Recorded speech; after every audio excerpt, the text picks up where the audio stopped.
Birthday ની gift તમે લોકો ઉપયોગ કરી રહ્યા છે તે કર્યો કે નહીં લા બબલાનો ઉપયોગ માણા જો શેની માટે કરતો હોય ને તું શેની માટે કરસ કા તમારા ચા વાળાને બીવડાવવા માટે ઊભો છે અહીંયા થોડીક વાર રેસ્ટ તો થશે નહીં તો ચલો પૃથ્વેશ છે ને કેટલા દિવસથી કહેતો હતો કે એને કંઈક સ્વીટ ખાવાનું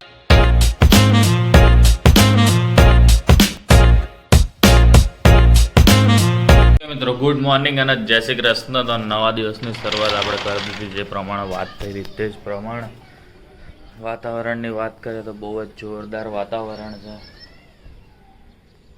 સવારમાં આવું વાતાવરણ હોય અને સાથે પક્ષીઓનો અવાજ થોડાક વર્ષો તો આપણને આવો અવાજ જોવા મળશે જ્યાં સુધી અહીંયા કંઈ બિલ્ડિંગો બીજી નહીં બને ત્યાં સુધી તો આપણને આ મોજની અને આ નજારાની આનંદ મળતો રહેવાનો છે।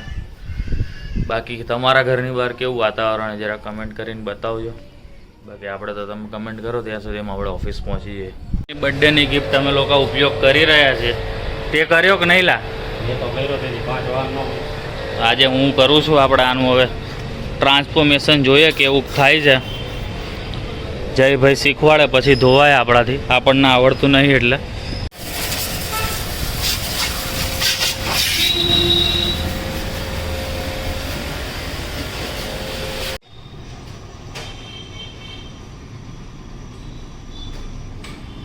આફ્ટર રિઝલ્ટ કંઈક આવું દેખાય છે। આપણું royal Enfield full neat and clean થઈ ગયું। જ્યાં જ્યાં ગારો હતો એ બધું થઈ ગયું છે જોરદાર।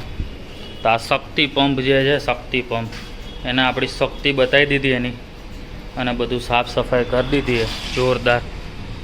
આવી ગયા છે ને કાર્તિકભાઈ મારા કમ્પ્રેસર એટલે કે અવાજ આપણો બંધ થઈ જાય છે હવે બહાર વયું ગયું એટલે। અને કાર્તિકે કંઈક જુગાડ કર્યો ડબલાનો ઉપયોગ માણા જો શેની માટે કરતો હોય ને તું શેની માટે કરસ કાર્તિક?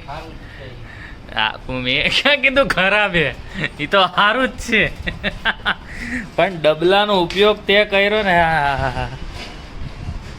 કમ્પ્રેસરને કેવી મજા આવતી હશે એમ નહીં। હવે કમ્પ્રેસરને કેવી મજા આવતી હશે। ઘર મળી ગયું કા નાનકડું પ્રાઇવેટ જકુજી પાછું બાજુમાં બાથ ટબ જકુજી બધું કમ્પ્લીટ। જાઓ ઊંધી પડી ને જકુજી છે ઓલી બાજુ પડ્યો ને બાથ ટબ તારે છે આવી જિંદગી હરખાઈ કા ઓકે હસી લે એક વાર।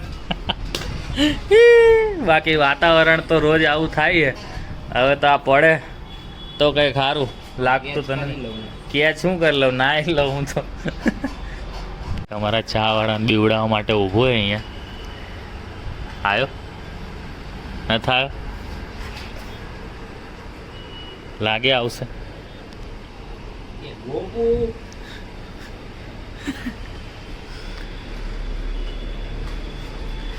દેખાતો નહીં હજી નીચે ભરતો હશે લા આવ્યો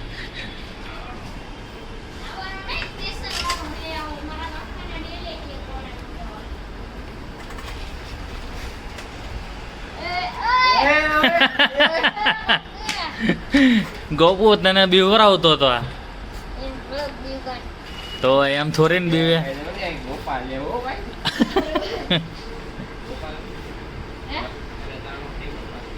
સો ગુડ આફ્ટરનૂન બધાને।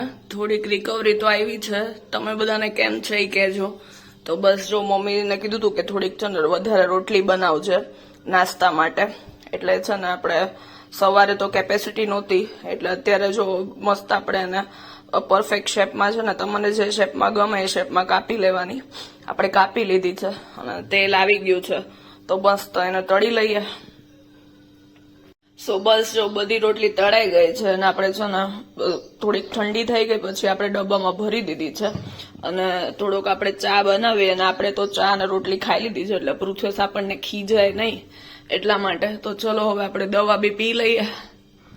સો શરદીના લીધે આપણને ઊંઘ તો આવતી નહોતી એટલે આપણે ફરીથી બાલ્કનીમાં આવી ગયા। તો શું કરો છો તમે બધા, મસ્ત રિસ્પોન્સ આપો છો એના માટે થેન્ક યુ।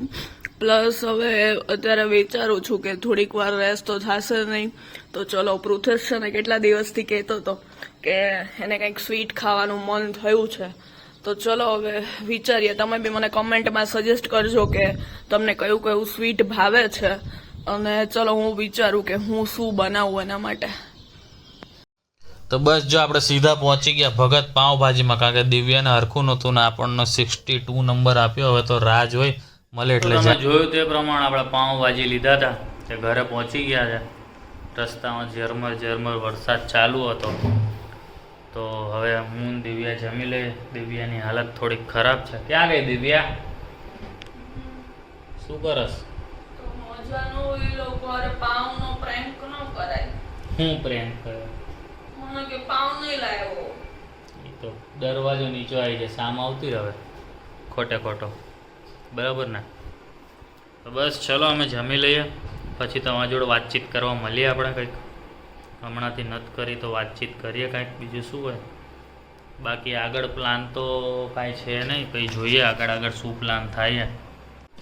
તો બસ જો મેન દિવ્યાએ તો ભર પેટ જમી લીધું છે. તબિયતની વાત કરીએ તો મને પણ થોડોક તાવ જેવું લાગે એટલે આપણે દવા પી લીધી.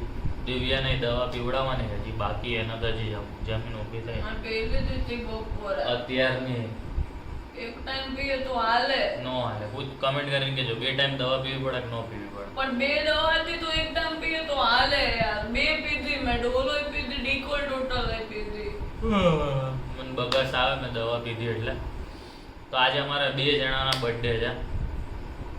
એક તેજસભાઈ તમે ઓળખો, તેની ઘરવાળીના, એટલે કે હેતલ ભાભીનો બર્થડે. એનો ઇન્વિટેશન આવ્યું અમને, પણ હવે જોઈએ તબિયત કેવી છે અને વરસાદ કેવો છે એટલે. અને બીજું દિવ્યાના બેસ્ટ ફ્રેન્ડનો બર્થડે હર્ષભાઈનો. તો હર્ષભાઈને હેપી બર્થડે, હેતલ ભાભીને હેપી બર્થડે. એ કેવું હે બંનેના એચ જ આવે, બર્થડે સેમ એટલે એવું હશે. સરસ કહેવાય. એટલે તો મને લાગે યરાય સરખું જ હશે એ બેયનું. પૂછવું પડશે.